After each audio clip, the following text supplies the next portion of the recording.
Welcome everyone to the penultimate game of the Prague Masters 2026. We have Vincent Keymer who takes on Grandmaster Domaraju Gukesh. As Gukesh enters into the game here, he looks like someone who just wants to sort of end this event. It's 8th round, he has to play one more game.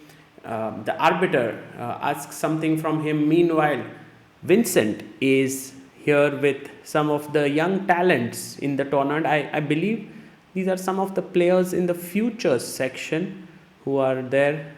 And as Gukesh makes his way in to the playing hall and meets the ECU president, Zurab Azmai Parashvili. And Vincent and Gukesh will play each other.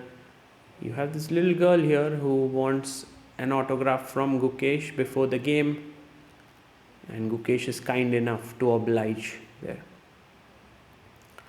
Handshake there. Vincent and Gukesh, of course, excellent friends of each other. We must remind you that Vincent helped Gukesh to win the World Championship match as his second.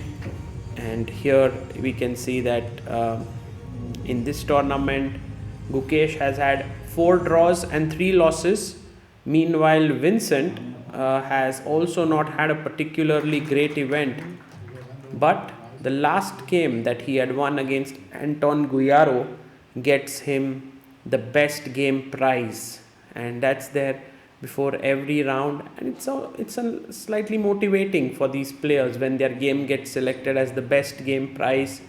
We have the guest of honor here who's going to make the first move on the board of Gukesh. Always a nice memory for the chief guest there as he plays the move pawn to e4. So many photographers there, so many videographers, and the game has begun. A handshake here, and off we go. Pawn to e4 by Gukesh, and e5 played by Vincent. Knight to f3, knight c6. Will we see the Italian here? No, Gukesh goes for the Spanish, the Ruy Lopez, a6, and now plays bishop to a4. Vincent brings his knight out to f6. This will be interesting to see that who brings in the first surprise, who is better prepared for the game. Castles here for white, and now bishop to e7. White rook comes to e1, and you have pawn to b5, bishop b3, black castles, and c3 played. c3 with the idea of d4. Here d6 is the main move. But of course, there's the Marshall Gambit with pawn to d5, and Vincent plays it. E takes d5. Generally, white players do not allow the Marshall Gambit by playing, let's say, pawn to a4 instead of c3. But now that it's on the board, Gukesh chops off the pawn in the center. And what Marshall's idea was that in return for the pawn that he has lost, he would get, let's say, for after c6 here, which is the main move, he plays it. You get your bishop to d6, you get your queen to h4, your bishop is here, and you get plenty of compensation. So d3 played, and now bishop d6 is by far the main move in the position. But Vincent plays a move that is lesser played. It's actually championed by Shashi Kiran, who has played it twice in correspondence chess. But this move does not surprise Gukesh. He makes his move instantly, knight d2. And Vincent goes pawn to a4. So one of the ideas here is to soften up the queen side with the moves pawn to a3, even b4. So bishop drops back to c2. And now a3 could be a nice move. Yes, he plays pawn to a3. If you take, there's knight takes c3 hanging. So Gukesh comes back, rook e1, and if you take here, I think white is better with the extra pawn. So b4 played. Very interesting move. If you take the pawn here, I can take back with the knight. Looks possible. But Gukesh pushes the pawn to c4. He's at 1 hour 24 minutes.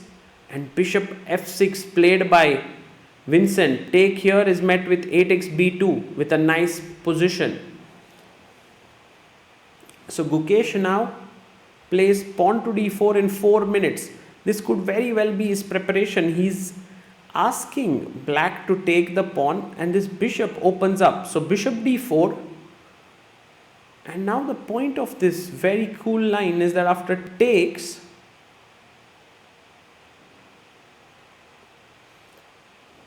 pawn takes, bishop takes. Look at this, Gukesh, we are in move 19. Gukesh has 1 hour 21 minutes. And now he's going to sacrifice here with bishop takes h7. He does it. Takes. King takes. 39 minutes for Vincent. 1 hour 22 minutes for Gukesh. Check.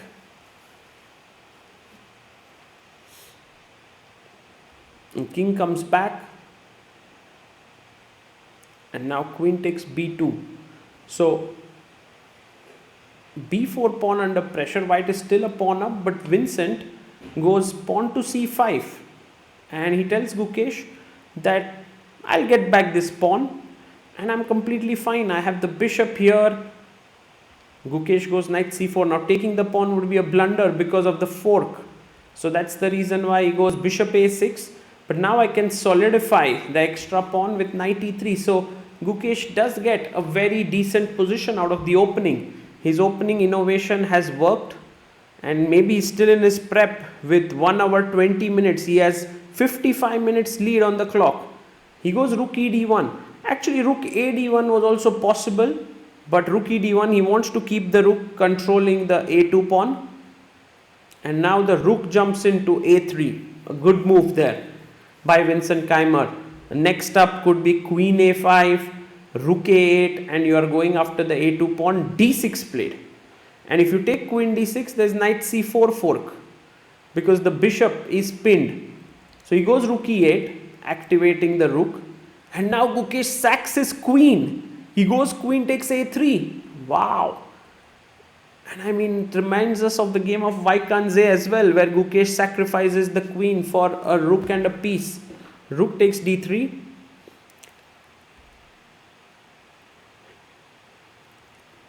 Queen f6. And now rook a d1 played by Gukesh. The queen comes into b2, attacking the pawn. Black is the one that has to be careful here because the knight has a great square here. The d pawn is strong. Queen to b5 played by Vincent. And Gukesh plays pawn to h3. He's playing it quick. He's trying to keep a lead on the clock.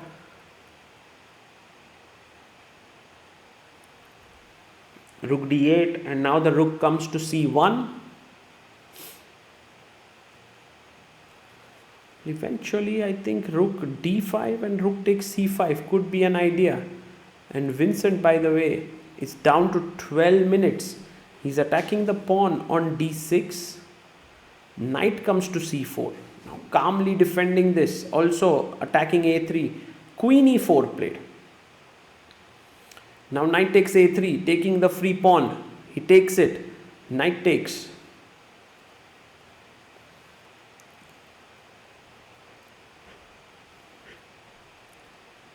We have queen f4 attacking here and here.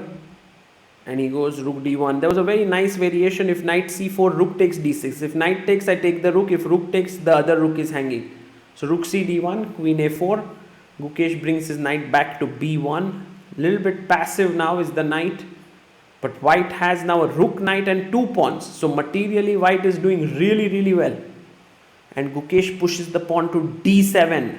Whoa, this is very, very intense now. And also, we are 3 moves away from move 40, king f8 played by Vincent. Rook to d4, attacking the pawn on c4. And queen takes pawn happens.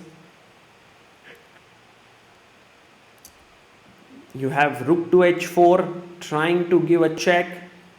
The king moves back to g8. And he goes knight to c3. The queen comes back to a7 now. The pawn on d7 is hanging. He brings his rook in. But maybe it's not so easy to make progress. Now 40 moves completed. Both players have 30 extra minutes.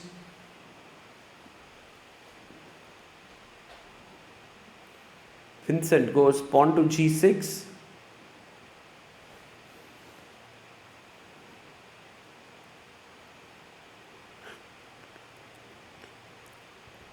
And Gukesh goes pawn to h4.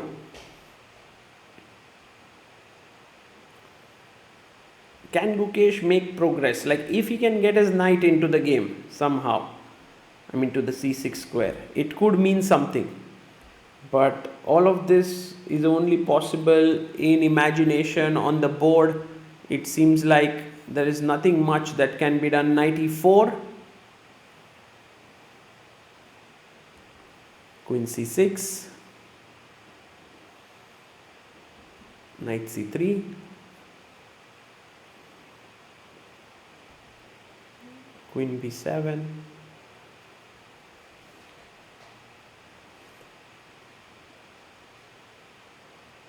Knight e4. Queen comes back to c6. And knight c3. And a draw is offered. A draw is agreed.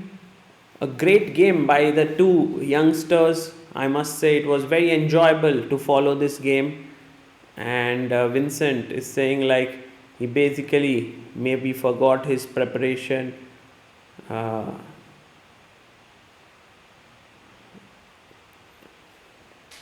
Gukesh misses this opportunity to get something more. I am pretty sure that he had an edge there.